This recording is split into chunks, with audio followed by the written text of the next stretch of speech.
Welcome everyone. So ever since I started filming videos, I thought, oh my God, I also want to think about my top 3 pens that I currently have. And so I have been thinking and thinking and thinking, and I think I narrowed it down. I'm down to 4.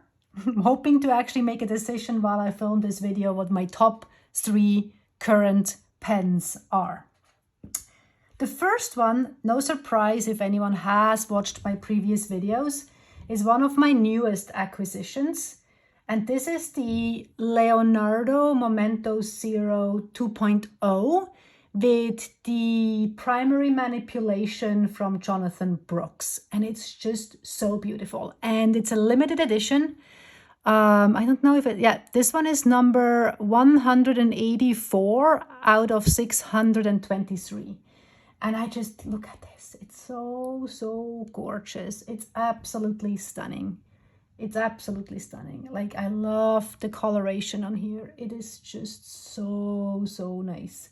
And so this pen has, it's a piston filler. It's actually currently filled. So it's a piston filler, which means you gonna unscrew the back to fill up the pen.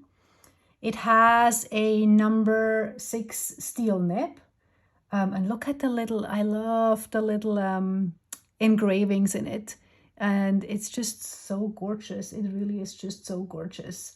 And this specific one has an architect nib, which was ground by Kirk Spear, and it makes it extra special. And the other thing I really love about it, for me, is the size. I don't post it.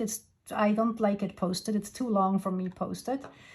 But I love the size, and I especially love the width. I have fairly big hands, and so this really sits perfectly in my hand. And I also like the feel. It's so smooth, and it just really fits perfectly. Sometimes I'm not the biggest fan of piston fillers. Sometimes I find them much harder to clean, a little bit more cumbersome to clean. And also sometimes I struggle with filling them from samples. But this, if this is a pen, if I would lose it, I would be very upset. Look at it, because it's so stunning. So this is very clearly, absolutely in my top 3, no question asked. Then the next one that is very clearly in my top 3 is my Pelican M605 in green white. And this was almost a little bit bad how it went. So when I got back into fountain pens about 1.5, almost 2 years ago, I immediately, of course, remembered that in Switzerland, where I went to school, we all had to learn to write with fountain pens. And I used fountain pens throughout all of my school. And we had Pelicans. And I still remember there was a blue and a red version, and I keep trying to find out which ones exactly they were. And I still remember I got assigned a blue one, so when we got into grade 1, everyone had laid out like a fountain pen on their desk. And then the left-handed children got a Lamy, interestingly enough. But for us, it was the Pelican. And so when I got back into fountain pens, I was like, I need a Pelican. Little did I know that the ones that you can most commonly get here are the very expensive ones. I mean, not most commonly, but anyway, so I went to Phaidon Pens and I asked for a Pelican, kind of being a little oblivious of how much that's going to cost. And then this one was on sale. And so it was one of my first ones in my collection, which is kind of crazy to kind of set the standard really high right away. And I just love everything about it. Except one thing, and I will tell you in a second. But I love the color on this. It's so stunning. I like the simplicity of it. It's just really gorgeous. I love the aesthetics of it. I like the weight of it. And I really love the nib. So this is actually one that I post. I almost never post my pens, but I like posting this one. And then the nib is actually a 14-karat gold nib, but rhodium plated. And this is a medium. And it just writes so smooth and buttery and just absolutely stunningly perfect. So this is really, I love this pen. I really love this pen. The only thing is, and the more and more I use fountain pens and the more and more I'm learning, is that I do like nib pens with a slightly bigger nib width, width where I'm holding. When I write for longer periods of time, I do get my fingers cramp up, and I know I'm practicing to kind of be a little less tight on my grip.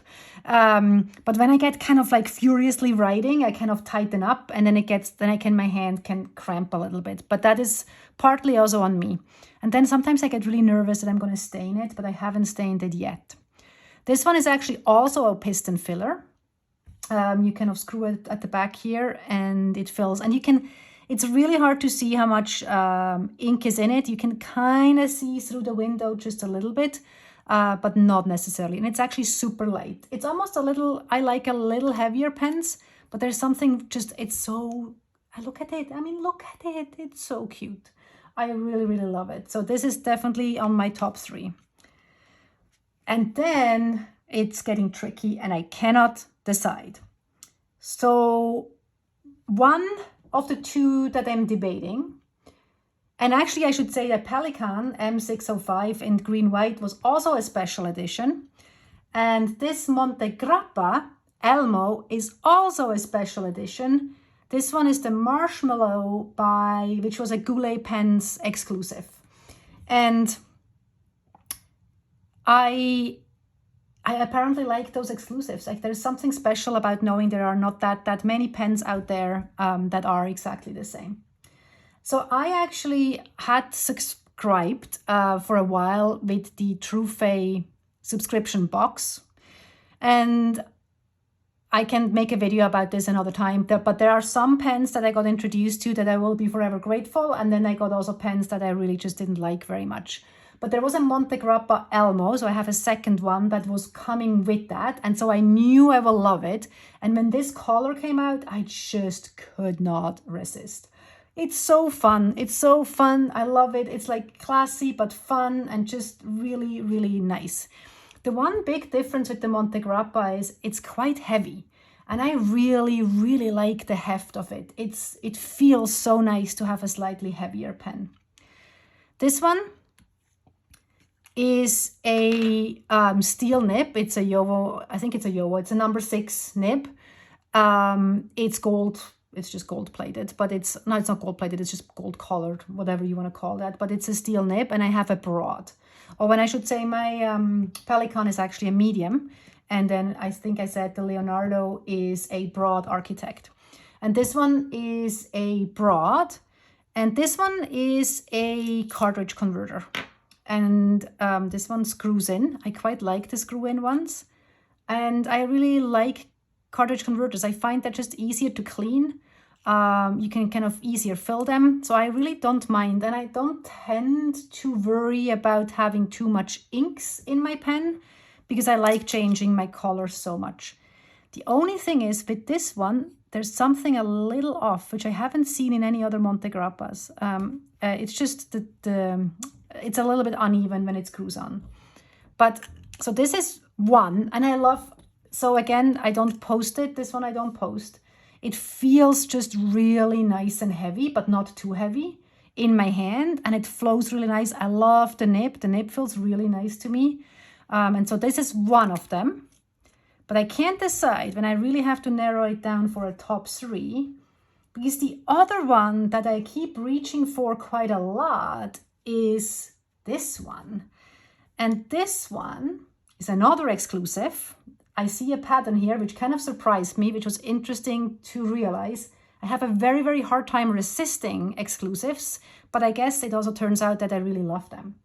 So this is a Franklin-Christoph Model 20, and it's the Wonderpens exclusive, and I think they call the color bronze. And there's something about this color.